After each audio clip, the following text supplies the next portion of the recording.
பார்த்தீங்கன்னாக்கா meaning and definition of என்னது director. The person one who takes active interest in the well-being of a company and one of the member of board of director is called as director of a company. ஒரு நிறுவனத்தின் நலனுக்காக அதன் செயலில் ஆர்வமுள்ள ஒருவர் மேலும் இயக்குநர்களின் குழுவில் உறுப்பினராக இருப்பவர் ஒரு நிறுவனத்தின் இயக்குனர் என அழைக்கப்படுகிறார். சரியாப்பா? ஒரு நிறுவனத்தின் நலனுக்காக ஒரு நிறுவனத்தோட the person one who take activity interest in the well-being of a company and one of the member of board of director is called director of a companyங்கிறாங்க. இதில் வந்து என்ன வந்து சொல்கிறாங்கனாக்கா ஒரு நிறுவனத்தோட நலனுக்காக என்ன பண்ணுறாங்க அவங்க வந்து அந்த இதை வந்து ஏற்று நடத்தி என்ன பண்ணாங்க இயக்குனர் குழு உறுப்பினராக வந்து இருக்கிறவங்கள தான் என்னன்னு சொல்லி சொல்கிறாங்க இருப்பவங்கள என்னன்னு சொல்லி சொல்கிறாங்க டைரக்டர் இயக்குனர் அப்படின்னு வந்து சொல்கிறாங்க. ஒரு இயக்குனர் ஒரு நிறுவனத்தின் செயல்பாட்டை வழிநடத்தும் அல்லது மேற்பார்வை செய்யும் இயக்குனர் குழுமத்தில் இருக்கும் ஒரு நபர் ஆவார். சரியா? ஒரு இயக்குனர் என்ன பண்ணுறாங்க ஒரு நிறுவனத்தின் செயல்பாட்டை வழிநடத்தும் அல்லது மேற்பார்வை அதை வந்து என்ன பண்ணுறாங்க அதை வந்து கரெக்டான ஸ்டேஜில் வந்து கொண்டுட்டு போயிடறாங்க. அப்படி இல்லைனாக்கா என்ன பண்ணுறாங்கன்னு சொல்லி பார்த்தீங்கன்னாக்கா என்ன பண்ணுறாங்க அதை வந்து வழி நடத்துறது மட்டும் இல்லாமல் மேற்பார்வை சூப்பர்வைசர் வந்து பண்ணுறவங்க அப்படின்னு வந்து சொல்கிறாங்க. சரியா? அதேமாதிரி நெக்ஸ்ட்டு பார்த்தீங்கன்னாக்கா என்னன்னு சொல்லிட்டு குழுமத்தில் ஒரு நபர் இந்த கம்பெனி ஆக்ட் 2013 செக்ஷன் என்னது 234 define a director appoint to the board of a company is சரியா? இதில் வந்து என்ன சொல்கிறாங்கன்னு சொல்லி பார்த்தீங்கன்னாக்கா அதில் கம்பெனிகள் சட்டம் 2013 பிரிவு என்னப்பா 234 ஒரு நிறுவனத்தை நிர்வகிக்கும் குழுவிற்காக நியமிக்கப்பட்டவர் இயக்குனர் என வரைவிலக்கணம் தருகிறது அப்படின்னு வந்து சொல்கிறாங்க. சரியா? அதை வந்து என்ன சொல்கிறாங்கன்னு பார்த்தீங்கன்னாக்கா வரைவிலக்கணம் என்ன பண்ணுது அது வந்து கொடுக்குது. அதே மாதிரி பார்த்தீங்கன்னாக்கா நெக்ஸ்ட் என்னன்னு சொல்லி a person who is appointed or elected member of the board of the director of a company and has the responsibility of determining and implementing policy along with other in the responsibility of determining and implementing policy along with other in the board. It is not necessary to hold any shares in the company or be employee. Director act on the basis of resolution made in the board of director meeting according to the power stated in the articles of association of the company அப்படிங்கிறாங்க. சரியாப்பா? அதே மாதிரி ஒரு நிறுவனத்தின் இயக்குநர்களின் குழு உறுப்பினராக நியமிக்கப்பட்ட அல்லது தேர்ந்தெடுக்கப்பட்ட ஒரு நபரும் குழுவில் உள்ள மற்றவர்களுடன் சேர்ந்து கொள்கைகளை நிர்ணயிப்பதற்கு செயல்படுத்துவதற்கும் பொறுப்பு உள்ளது. நிறுவனத்தில் ஏதேனும் பங்குகளை வைத்திருத்தல் அல்லது பணியாளராக இருத்தல் அவசியம். சரியா? அந்த நிறுவனத்தில் இயக்குனர் குழுவில் உறுப்பினராக வந்து நியமிக்கப்பட்டவங்க இல்லாட்டி தேர்ந்தெடுக்கப்பட்ட ஒரு நபர் குழுவில் உள்ள மற்றவர்களுடன் சேர்ந்து என்ன பண்ணாங்க கொள்கைகளை நிர்வகிப்பதும் செயல்படுவதற்கும் பொறுப்பு வந்து இருக்குது. அதே மாதிரி நிறுவனத்தில் ஏதேனும் பங்கு வைத்திருத்தல் அந்த கம்பெனியோட ஷேர்ஸை வந்து வச்சுருக்கணும். சரியா? வச்சிருத்தல் அல்லது பணியாளருடன் இருத்தல் அவசியம். இல்லாட்டி ஒர்க்கரோட என்ன பண்ணியிருக்கோம் சேர்ந்து வந்து இருக்கணுங்கிறாங்க. இயக்குனர்கள் குழு கூட்டத்தில் தயாரிக்கப்பட்ட தீர்மானங்களை அடிப்படையாக கொண்டு நிறுவனத்தின் செயல்முறை விதிகளில் தெரிவிக்கப்பட்டுள்ள அதிகாரிகளின்படியும் இயக்குனர்கள் செயல்படுகின்றனர். சரியா? இயக்குனர் பிரகாரம் என்ன பண்ணுறாங்கன்னு சொல்லி பார்த்தீங்கன்னாக்கா அவங்க வந்து செயல்படுறாங்க அப்படிங்கிறாங்க. நெக்ஸ்ட்டு பார்த்தீங்கன்னாக்கா என்னன்னு சொல்லிட்டு மினிமம் மேக்ஸிமம் நம்பர் ஆஃப் என்னது director in A company section 149(1) section 149(1) of the Company Act 2013 requires that every company shall have a minimum number of 3 directors. In case 3 directors in the case of public company எத்தனை பேர்ப்பா 3. 2 directors in the case of private company. Public கம்பெனியில் எத்தனை பேர் director இருக்கணும் 3 பேர். அதே ப்ரைவேட்டில் 2 பேர். சரி? அண்ட் 1 director இந்த 1 person கம்பெனி. சரி? அது ஆல்ரெடி தெரியும் நம்மளுக்கு. A company can appoint maximum 15 director. சரியா, என்ன பண்ணிக்கலாம், 15 டைரக்டர் என்ன பண்ணிக்கலாம், அப்பாயிண்ட் வந்து பண்ணிக்கலாம். என் company may appoint more than 15 director after passing a special resolution in general meeting. Special resolution அவங்க வந்து கண்டக்ட் பண்ணி ஜென்ரல் மீட்டிங்கில் என்ன பண்ணிக்கலாம், அவங்க வந்து அப்ரூவல் வாங்கி அதை அவங்க வந்து அப்பாயிண்ட் வந்து பண்ணிக்கலாம். Approval of the central government is not required. சரியா,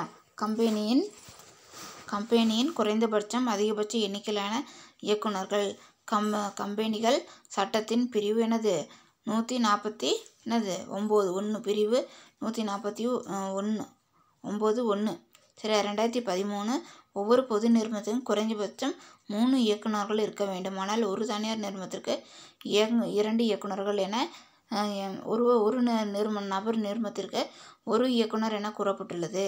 சரியாப்பா, பொதுவரையர் நிறுவனமாக இருந்தால் 3, தனி நிறுவனமாக இருந்தால் 2, ஒரு நபராக இருந்தாக்கா நிறுவனமாக இருந்தால் என்னது, ஒரு நபர் வந்து இயக்குனராக வந்து இருக்கணும். அதே மாதிரி நெக்ஸ்ட்டு என்னன்னு சொல்லி பார்த்தீங்கன்னாக்கா அதில் இதை வந்துட்டு அடுத்தது ஒரு நபரும் அதிகபட்சமாக 15. சரியா, ஒரு நபர் நிறுவனத்துக்கு 1 இயக்குனர் என கூறப்பட்டுள்ளது. ஒரு நிறுவனம் அதிகபட்சமாக 15 இயக்குநர்களை நியமிக்கலாம். சரியா, அந்த குறைந்தபட்சம் வந்து அதிகபட்சமாக வந்து ஒரு கம்பெனி என்ன பண்ணலாம், 15 டைரக்டர் வந்து என்ன பண்ணலாம், அப்பாயிண்ட் வந்து பண்ணலாம். பொதுக்கூட்டத்தில் சிறப்பு திறன் நிறைவேற்றிய பின் 15க்கு மேற்பட்ட இயக்குனர் நியமிக்கலாம். ஜென்ரல் மீட்டிங்கில் ரிசால்யூஷன் வந்து கொண்டு வந்தப்பறம் என்ன பண்ணலாம், அவங்க வந்து அவங்கள 15 பேருக்கு மேலே என்ன பண்ணலாம், அப்பாயிண்ட் வந்து பண்ணலாம் அப்படிங்கிறாங்க. சரியா, அதேமாதிரி நெக்ஸ்ட்டு பார்த்தீங்கன்னாக்கா என்ன sir, A period of 1 year has been provided to enable the company exiting an hour before the commencement of Company Act 2013 to comply with this requirement. ஒரு நிறுவனம் தொழில் துவக்கம் பெறுவதற்கு 1 ஆண்டு காலத்துக்கு முன் மேற்கண்ட சட்ட விதிகளை பெற்றிருக்க வேண்டும். ஒரு நிறுவனம் தொழில் வந்து தொடங்குறதுக்கு முன்னாடி 1 இயருக்கு முன்னாடி என்ன பண்ணியிருக்கணும், ஒரு ஆண்டு காலத்துக்கு முன் மேற்கண்ட இதில் வந்து என்ன சொல்லியிருக்காங்களே அந்த ரூல்ஸ் எல்லாம் என்ன பண்ணியிருக்கணும், ஃபாலோ வந்து பண்ணியிருக்கணும். என்ன நிறுவன சட்டம் 2013 கால அவகாசம் வழங்கி 2013 ஆக்ட் பிரகாரம் என்ன கம்பெனி ஆக்ட் பிரகாரம் என்ன பண்ணுறாங்க, இதை வந்து ரெக்யர்மெண்ட் வந்து பண்ணுறாங்க. நெக்ஸ்ட்டு பார்த்தீங்கன்னாக்கா general duties are not mentioned in the Companies Act and therefore are not obligatory for the director to perform. Some of them are mentioned below. சரியா, அதேமாதிரி பார்த்தீங்கன்னா என்ன சொல்லிட்டு நிறுவன சட்டத்தில் இயக்குநர்களுக்கு எந்த பொது கடமைகளும் குறிப்பிடப்படவில்லை. சரியா, அந்த டைரக்டருக்குன்னு சொல்லி எந்த ஒரு டியூட்டிஸுமே என்ன பண்ணல, அதில் வந்து மென்ஷன் வந்து பண்ணலை அவங்க. சரியா, சட்டப்படி செய்ய வேண்டிய கட்டாயம் இல்லை. இதை வந்து கம்பல்சரி வந்து இப்போ செய்யணும்னு சொல்லி கட்டாயம் வந்து கிடையாது. அதேமாதிரி என்ன நிறுவன சட்டம் 2013 கூறுகிறதுங்கிறாங்க. ஆனால் அவர்கள் மேற்கொள்ள வேண்டிய சில பொது கடமைகளுக்கு குறிப்பிடப்பட்டுள்ளது. இருந்தாலும் அவங்களோட கடமை என்னங்கிறது என்ன பண்ணியிருக்காங்க, இதில் வந்து சொல்லியிருக்கிறாங்க. சரியா, அவங்களோட டியூட்டி என்னன்னு சொல்லி சொல்லலை ஜென்ரலில். அதேமாதிரி அவங்க என்ன வந்து ஃபாலோ வந்து பண்ணணும் அப்படிங்கிறத இதில் வந்து சொல்லியிருக்காங்க.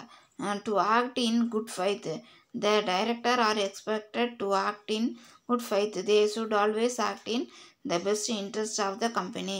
The director should not make any secret profit. சரியா, அதில் வந்து என்ன சொல்கிறாங்கன்னு பார்த்தோன்னா நிறுவன சட்டத்தில் இயக்குநர்களுக்கு எந்த பொது கடமைகளும் குறிப்பிடப்படவில்லை. சரியா, அடுத்தது பார்த்தீங்கன்னாக்க இப்போ நல்ல நம்பிக்கையில் செயல்பட வேண்டும். சரி, அவங்க வந்து நம்ம ஃபெய்த்தாக வந்து என்ன பண்ணணும், நல்ல நம்பிக்கையில் வந்து செயல்படணும். இயக்குநர்கள் நல்ல நம்பிக்கையில் செயல்படுவார்கள் என எதிர்பார்க்கப்படுகிறார்கள். சரியா, இயக்குநர்கள் வந்து நல்ல ஒரு நிலைமையில் வந்து செயல்படுவாங்கன்னு சொல்லி என்ன பண்ணுறாங்க, அவங்க வந்து எதிர் வந்து பார்க்குறாங்க. அதாவது அவர்கள் எப்போது நிறுவனத்தின் சிறந்த நலனுக்காக செயல்பட வேண்டும். அதேமாதிரி இயக்குநர்களும் நம்பிக்கை வந்து செயல்படணும். அதே சமயத்தில் எப்பயுமே என்ன பண்ணுவாங்க, அந்த நிறுவனத்தோட நலனுக்காக செயல்படுவாங்கங்கிற ஒரு நம்பிக்கையில் வந்து என்ன பண்ணாங்க, அவங்கள வந்து அப்பாயிண்ட் வந்து பண்ணுறாங்க.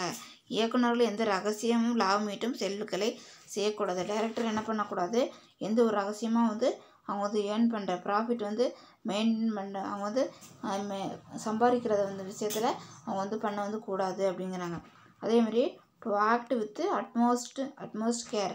த director should conduct their work with utmost care. They should act with prudence அப்படிங்கிறாங்க. சரி, அதேமாதிரி மிகுந்த அக்கறையுடன் செயல்பட வேண்டும். சரியா, ரொம்ப அக்கறையாக வந்து என்ன பண்ணணும், செயல்படணும். இயக்குநர்கள் தங்கள் பணியை மிகுந்த கவனத்துடனும் அதே மாதிரி என்ன பண்ணணும், கையாள வேண்டும். அவர்கள் விவேகத்துடன் செயல்பட வேண்டும். சரி, அதே மாதிரி என்ன பண்ணணும், அவங்க விவேகத்தோட அவங்க வந்து செயல்படணும் அப்படிங்கிறாங்க.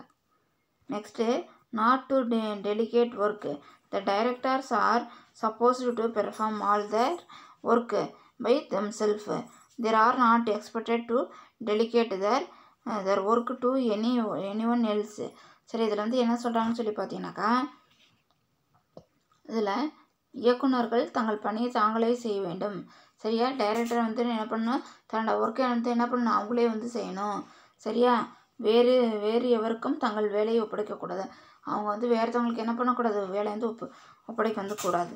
நெக்ஸ்ட்டு பார்த்தீங்கன்னாக்கா என்னன்ட்டு பார்த்தீங்கன்னாக்கா, however in the following cases the director may choose to delegate the work to someone else.